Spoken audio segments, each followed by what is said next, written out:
아멘. 자, 오늘은 신년 특세 몇 번째 날인가요? 네 번째 날입니다. 잘 오셨습니다. 따라하십니다. 오늘도 승리하셨습니다. 사랑하는 성도 여러분, 우리가 하루의 첫 시간을 승리하면, 새벽을 승리하면 오늘 하루도 승리할 줄로 믿습니다. 다윗이 수없는 죽음의 고비를 넘겼습니다.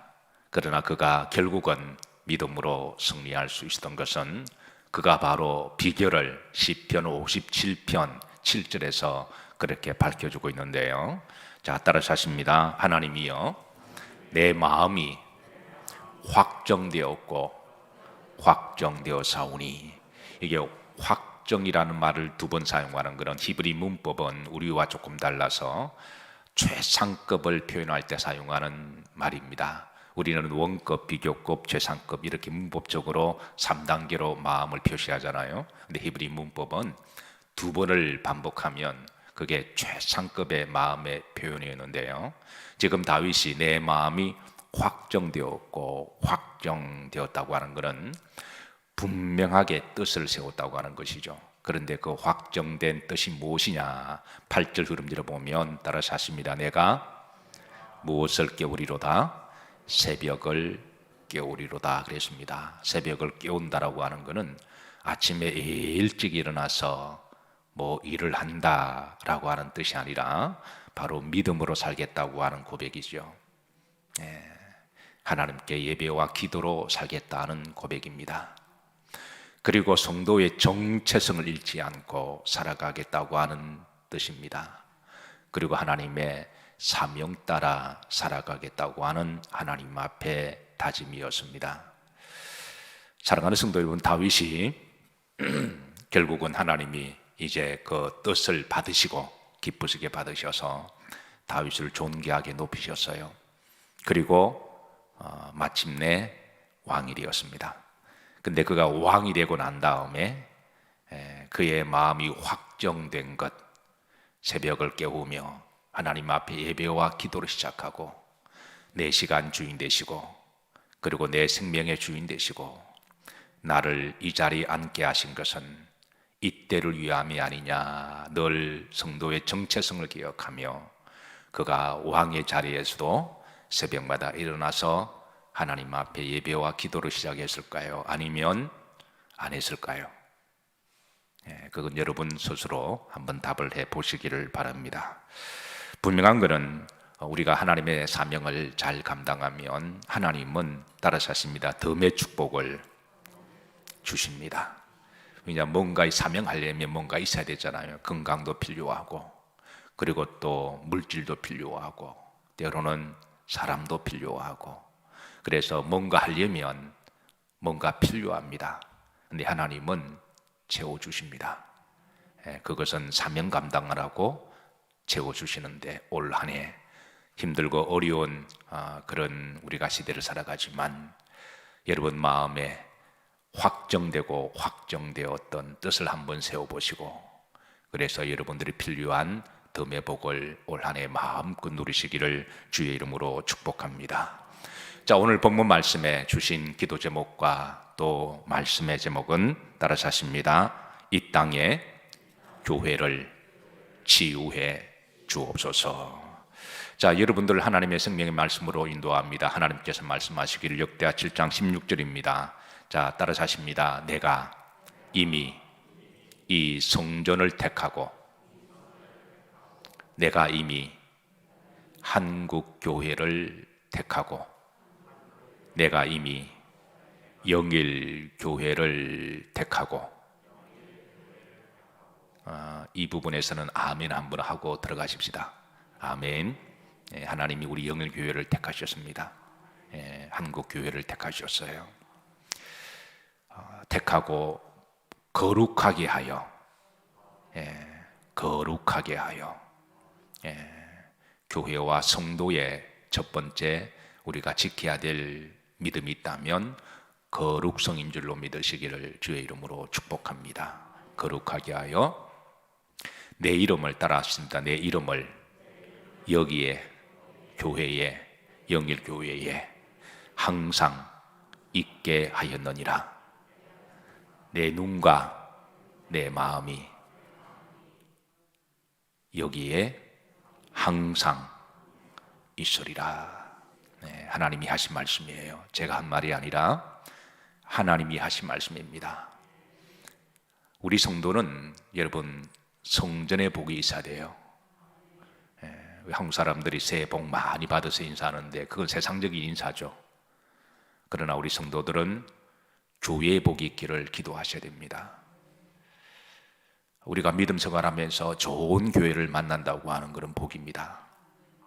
결국 우리 성도들은 하나님의 성전을 통하여 우리가 구원받고, 성전을 통해서 죄의 사함을 받고, 성전을 통해서 우리가 은혜를 받고, 성전을 통해서 우리가 사랑을 받고, 성전을 통해서 힘을 얻고, 성전을 통해서 성도 간의 행복한 교제를 하고, 교회를 통해서 우리가 비전을 가지고, 그리고 우리는 교회 생활을 신실하게 믿음으로 행복하게 잘 왔다리 갔다리 하다가 교회를 통해서 천국 갑니다. 교회는 천국의 모형이기 때문에, 그래서 성도들은 여러분 어떤 시기에 있어도 성전의 복이 있어야 되고요, 이를 위해서 여러분 기도하실 때마다 성전의 복을 위해서 기도해 주시기를 바랍니다. 사랑하는 성도 여러분, 교회는 세상의 희망입니다. 교회는 세상의 소망입니다. 왜냐하면 하나님이 교회에 계시기 때문에 그렇습니다. 내가 이 성전을 택하고 거룩하게 하여 내 이름을 여기에 항상 있게 하였노라 말씀하셨습니다. 하나님이 우리나라를 특별히 사랑하셔서 우리나라에 복음을 보내주셨어요. 그때가 1884년이었습니다. 1900년도 초만 하더라도 우리 조선의 희망은, 한국의 희망은 교회였습니다. 그래서 당시 민족의 위대한 선각자들, 계몽가들, 지식인들이 많이 나왔는데요, 이 사람들은 조선이 살기 위해서는, 한국이 살기 위해서는 예수님을 믿어야 된다, 교회를 다녀야 된다, 하나님을 믿어야 된다라고 저들은 외쳤습니다. 대표적으로 고당 조만식, 백범, 김구, 제가 이름을 거론할 때만 여러분 워낙 유명하신 분들이니까 우리 조선의 다 선각자들이고 다 어르신들입니다. 정말 대단한 분들이에요. 고당 조만식, 백범, 김구, 남강, 이승훈, 서재필, 안창호, 안중근, 윤치호, 윤동주, 이상재, 그리고 유관선, 이름도 끊임없이 될 수가 있는 참 훌륭한 분들이세요. 정말 대단하신 분들입니다. 민족의 어른이었고, 그런데 이분들이 다 공통점이 있는데 다 그리스도인들입니다.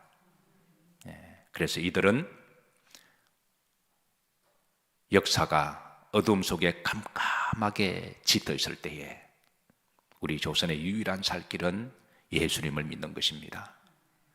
하나님의 말씀대로 믿는 것입니다. 이렇게 외쳤던 분들인데요, 특히 제가 다음 몇 분들을 제가 거론할 테니 한번 공통점을 한번 찾아보세요. 조만식, 김구, 윤치호, 이상재, 이성훈, 이성만, 이런 분들의 또 남궁옥, 이분들의 공통점이 뭘까요? 그리스도인이죠. 다 장로님들이십니다. 정말 훌륭하신 장로님들이세요. 한국 교회는 이렇게 훌륭한 장로님들이 많이 계셨습니다. 그리고 우리 영일교회 장로님들도 다 훌륭하십니다. 우리 영일교회 권사님들도 다 훌륭하세요. 그 당시만 하더라도 여자 장로님은 안 계셨어요. 그래서 여자 권사님들은 곧 남자 장로님 같다고 생각했습니다. 그래서 그 책임감과 그 삶과 살아가는 모습이 세상 사람들과 달랐어요. 저는 우리 영일교회 성도님들이 다 훌륭하신 것을 무엇으로 제가 검증하냐? 그 중에 하나가 나 같은 목사도 목회를 할 수 있도록 기도해 주시고 이해해 주신 것만 봐도 다 훌륭한 분이라고 생각합니다.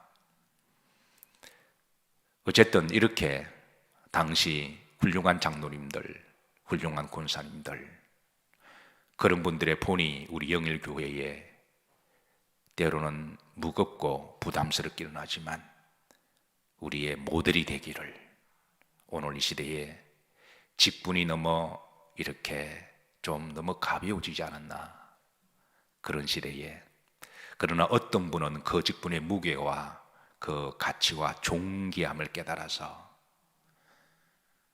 누군가는 그런 사명을 가지고 그 자리를 대신 이어가시기를 주의 이름으로 기도하고 축복합니다. 어쨌든 당시 교회의 수준이 민족의 수준보다 높았어요.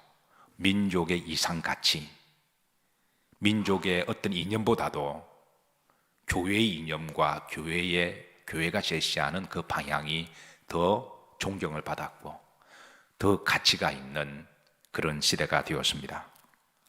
그때는 교인 수는 작아도, 교회가 작아도, 교회가 크지 않아도 조선 사람들은 교회에 대한 무한한 존경심을 보내고, 교회 다닌다 그러면 그 자체가 신용이었습니다. 교회 집사님이다 그러면 돈을 빌려줘도 그거는 반드시 갚으실 분이고 절대 거짓말할 사람이 아니다. 교회 권사님이다 그러면 아주 헌신적인 분을 알고 계시고, 특히 여성 권사님이다 그러면 그거는 자신의 부모보다도 더 믿을 만한 분으로 여겼고, 교회 장로님이다 그러면 민족의 지도자로 여길 정도로 그 당시는 무한한 존경과 신뢰가 있었습니다. 그때는 한국교회가 조선을 밝히는 불이었습니다. 그런데 언제부터인지 한국교회가 점점 약해지기 시작하고 존경심도 사라지기 시작하고, 그리고 시름시름 알아가고 있습니다. 그래도 다행인 것은 아직은 중증은 아닙니다. 그래서 하나님은 한국교회를 아직은 사랑하시고 아직은 붙들고 계시고 아직은 희망을 갖고 있습니다. 실제로 한국교회가 많이 세속화가 되었다 하지만 그래도 그 가운데 아직도 이제 교회의 본질을 지키기 위해서 몸부림치고 애를 쓰는 교회들이 있고, 한국 성도님들 중에 아직까지는 이제 믿음으로 살려고 애를 쓰고 몸부림치는 그런 성도들이 계시기에 하나님은 한국교회를 여전히 포기치 아니하시고 사랑하시고 희망을 품고 계시는 줄로 믿습니다. 한국교회가 어떤 병으로 점점 알아가고 있을까요? 한번 여러분 알아맞혀 보시길 바라며 속으로 한번 대답해 보세요. 국민일보가 지난번에 기독교인 1000명을 통해서 설문조사를 했어요. 한국교회의 가장 심각한 문제가 무엇인가? 가장 많이 나온 첫 번째 대답이 세속화였습니다. 자, 그런데 이 세속화란 무엇일까요? 사전에 정의를 찾아보면 이렇습니다. 기구나 관습, 가치관, 그 소속된 사상들이 종교적인 믿음으로부터 분리된 것. 자, 그런데 이 정의를 가만히 몇 번을 봐도 헷갈립니다. 그래서 이거를 읽고 들어도 결국은 그럼 세속화가 뭔데? 라고 다시 질문을 하게 됩니다. 이 세속화에 대한 정의의 문제점은, 이 세속화에 대한 정의도 그것은 교회가 정의를 내려야 되는데 바로 세속적인 관점에서 정의를 내렸다는 데 문제가 있습니다. 그래서 이 정의를 들어도 사람들이 헷갈리게 하는 것이죠. 실제로 많은 그리스도인들에게 당신은 세속화되었습니까? 라고 물어보면 뭐라고 대답할까요? 자, 여러분들 속으로 한번 대답하세요. 너무 솔직하게 말씀하지 마시고 나는 세속화되었는가 안 되었는가 라고 한번 속으로 질문하시고 답해 보세요. 아마 이 질문을 하면 공통적인 외적인 질문은 세속화되었다라는 말이 많이 나오겠지만, 그러나 당신은, 나는 이라고 나에게 물어보면 아마 많은 그리스도인들이 나는 아직 안 되었을 거다라고 대답하지 않을까요? 그거는 정말 세속화가 되지 않았기 때문에 그럴 수도 있습니다. 정말 나는 세속화가 안 되려고 애를 쓰고 몸부림치기 때문에 나는 아니다, 아직은 아니다, 그렇게 대답일 수도 있지만, 어떤 경우는 많은 부분은 세속화가 잘 모르기 때문에 아마 그렇게 대답하지도 않을까요? 세속화에 대한 정의가 아직까지 간명하게 이해가 되지 않았기 때문에 이게 뭔가 나쁘긴 나쁜 것 같은데, 이거는 나는 아직 아니다라고 심리적인 그런 자기 방어 기제로 그렇게 생각할 수도 있을 것입니다. 근데 이 세속화를 세상적인 관점의 정의가 아니라 성경적인 관점의 정의를 간명하게 한 단어로 말한다면 저는 이렇게 내리고 싶습니다. 우리 그리스도인들이 따라서 하십니다. 마음속에 세상을 품고 있는 생각과 사상. 그러니까 그리스도인들이 세상처럼, 세상 사람들처럼 살고 싶어 하는 것. 그러니까 마음속에 몸은 교회에 와 있고 직분은 받아도 그 속 사람은 여전히 세상 사람들과 같다라는 거예요. 그러니까 마음속에는 세상 사람들처럼 성공하고 싶고, 세상 사람들처럼 잘 먹고 잘 살고 싶고, 세상 사람들처럼 인정을 받고 싶고, 그래서 교회의 직분마저도 세상에 보이기 위한 액세서리가 되고, 그래서 직분을 안 주면 삐지고 시험 들고, 세상 사람들처럼 영광을 얻고 싶고, 세상 사람들처럼 말이나 행동이나 그렇게 살아가고 싶은 것. 그래서 그리스도인들의 마음속에 세상이 들어와 있다면, 세상이 있다면 이미 세속을 품은 그런 상태, 그게 세속화가 아닐까 그렇게 생각합니다. 분명 우리 그리스도인들은 세상 사람들과 다른 사람들입니다. 어차피 가는 목적지가 다른데요. 어차피 우리는 천국 갈 사람들이고 하나님 나라 갈 사람들이고, 세상 사람들은 좀 죄송하고 미안하지만 딴 데 갈 사람들이잖아요. 그래서 우리가 열심히 전도해야 되는 거죠.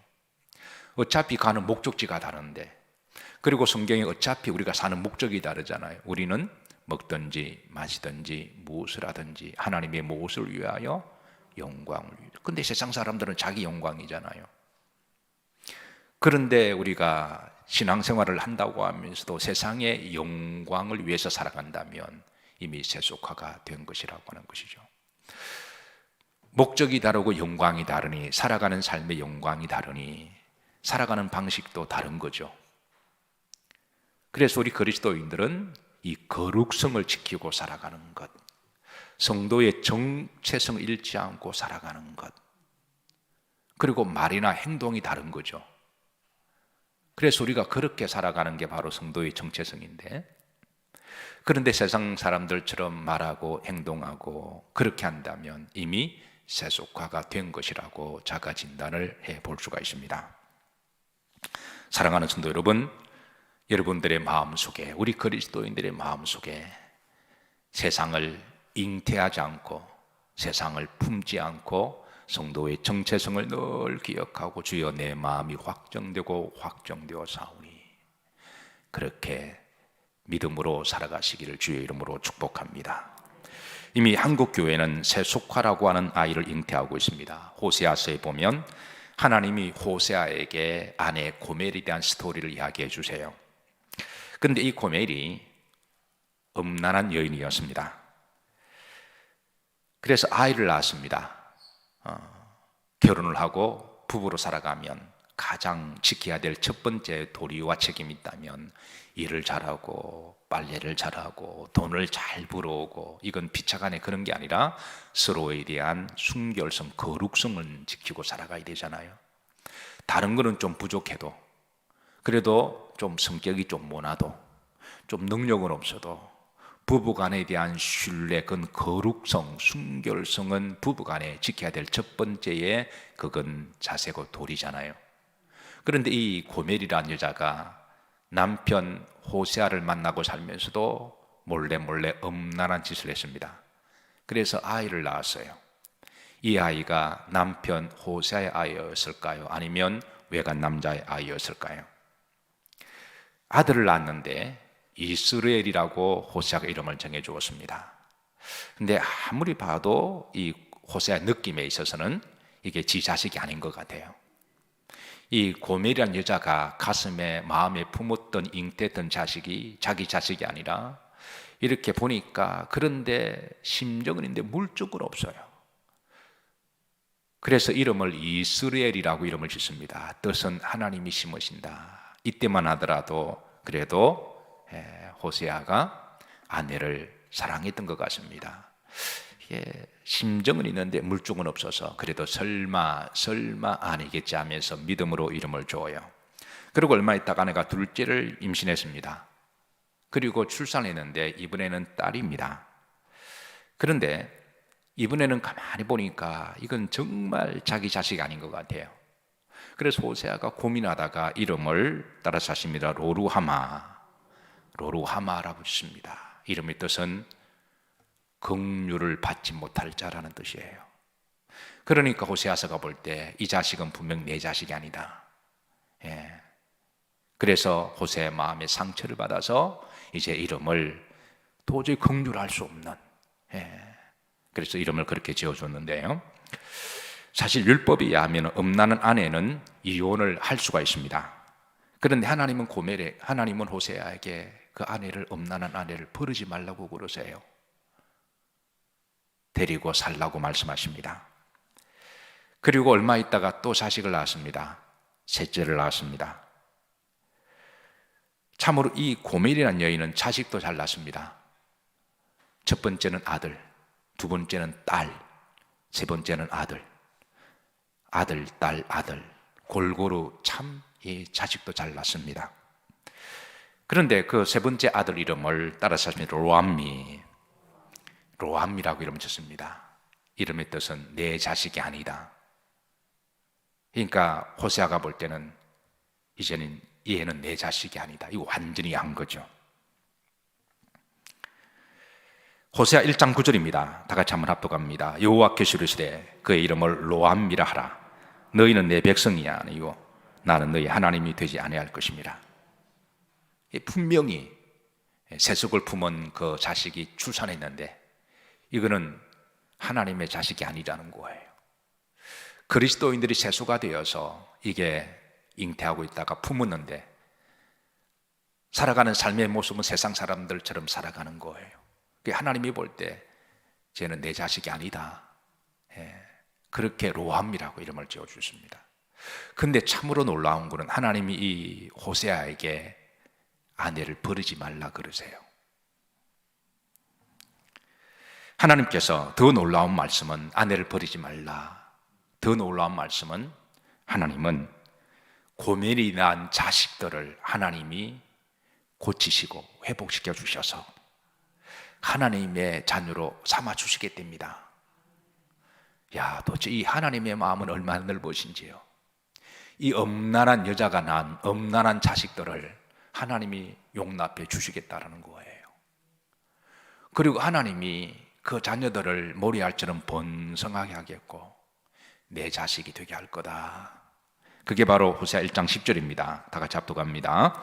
그러나 이스라엘의 자손의 수가 바닷가의 모래같이 되어서 헤아릴 수도 없고 셀 수도 없을 것이며 전에 그들에게 이르기를 너희는 내 백성이 아니라 한 그곳에서 그들에게 이르기를 너희는 살아계신 하나님의 아들들이라 할 것이라. 전에는 아니었는데 하나님이 아들로 양자로 받아 주시겠다라는 거예요. 근데 하나님께서 이렇게 놀라운 치유와 복음을 전하시면서 한 가지 이제 논쟁을 던지십니다. 그게 바로 호세아 2장 2절입니다. 너희 어머니와 뭐하고 뭐해라? 논쟁하고 논쟁해라. 그 자식들이 음란한 자식들이 음란한 어미에게 논쟁하라는 거예요. 이 논쟁은 이렇게 스트로크를 하면서 몸부림치면서 이렇게 좀 이렇게 왜 이렇게 되었는지 영적으로 진단하고 우리의 상태가 정직하게 어떤지 솔직하게 서로 논쟁하고 대화를 하라는 거예요. 그렇게 해서 이제 후렴절에 보시면 무엇을 제하게 하라? 음란을 제하라는 거예요. 논쟁하고 고민하고 그래서 스스로 질문도 던지고 그 속에 있는 세속화라고 하는 세상을 품고 있는 사람을, 아이를, 그런 생각들을, 이거를 심각하게 영적으로 고민하고 기도하고 눈물 흘려서 싸워서 이거를 뭐 해라? 제거하라는 거예요. 이거를 제거하고 이거를 다 쏟아내면 하나님이, 전에는 너희가 내 백성 내 자식이 아니었지만 하나님께서 내 자식으로 받아주신다. 한국교회가 언제부터 세속화되었는지 그 시점을 말하는 것은 여러 가지 좀 논란의 여지가 있을 거예요. 그러나 우리가 다 인정하는 것은 언제부터인지 점점점 세속화되어 간 것은 사실입니다. 그리고 이 세속화된 교회가 이제 성도를 그렇게 출산을 한 거죠. 그런데 하나님께서는 그래도 아직까지 하나님은 교회를 사랑하시고 교회를 붙들고 계셔서 그 속에 음란을 제거하고 세속화를 제거해서 몸부림치고 애를 쓰는 성도들을 향하여 하나님은 하나님의 백성으로 삼아주시겠고, 하나님은 그들을 축복하셔서 바닷가의 모래알처럼 많게 하셔서, 그래서 여러분 한국교회가 지금 거수가 적은 편은 아니잖아요. 그건 하나님이 여전히 한국교회를 사랑하셔서 한국 성도들을 품고 사랑하시는 줄로 믿으시기를 주의 이름으로 축복합니다. 오늘 본문의 말씀은 하나님이 교회를 향하여 주신 말씀이에요. 하나님이 말씀하시기를 내가 이미 이 성전을, 이 교회를, 한국교회를, 영일교회를 택하고 뭐하게 하였으니? 거룩하게 하였다. 세속화의 반대는 거룩성이죠. 그래서 세속화에서 회복되려면 우리는 거룩성을 회복해야 될 줄로 믿습니다. 교회가 거룩성으로 회복해야 되고 성도가 거룩성을 회복할 때 바로 그곳에 하나님 이름을 영원히 그곳에 있게 하시고 하나님의 눈과 마음이 내가 여기 있게 하리니, 그래서 하나님의 성전에서 기도하면 내가 그 기도 들으실 것이고, 내 눈에 눈물을 보았고 성전에서 눈물을 흘려 기도와 가슴을 치는 성도의 기도를 들으시고 하나님께서 교회를 치유하시는 하나님이십니다. 한국교회가 여러모로 세속화되어 가고 있지만 그래도 희망적인 것은 아직은 하나님이 한국교회를 포기치 않으셨다는 거예요. 아마 한국교회가 하나님이 포기하셨으면 아마 우리나라가 소망이 끝장났을 것입니다. 그런데 위태위태하지만 그래도 한국이 아직까지 그래도 살아남을 수 있는 것은 여전히 하나님이 한국교회에 대한 희망과 소망이 있기 때문인 줄로 믿으시기를 바랍니다. 세상의 소망은 교회에 있습니다. 그리고 그 교회를 지키는 것은 바로 성도들의 복인 줄로 믿으시길 바라고, 사랑하는 성도 여러분, 교회의 복이 있으시기를 주의 이름으로 축복하며, 또 여러분 우리 영일교회가 정말 하나님이 기뻐하시는 그런 교회가 되기를 기도하고, 또 한평생 여러분 이 성전의 복이 여러분 가운데 함께 하시기를 주의 이름으로 축복합니다.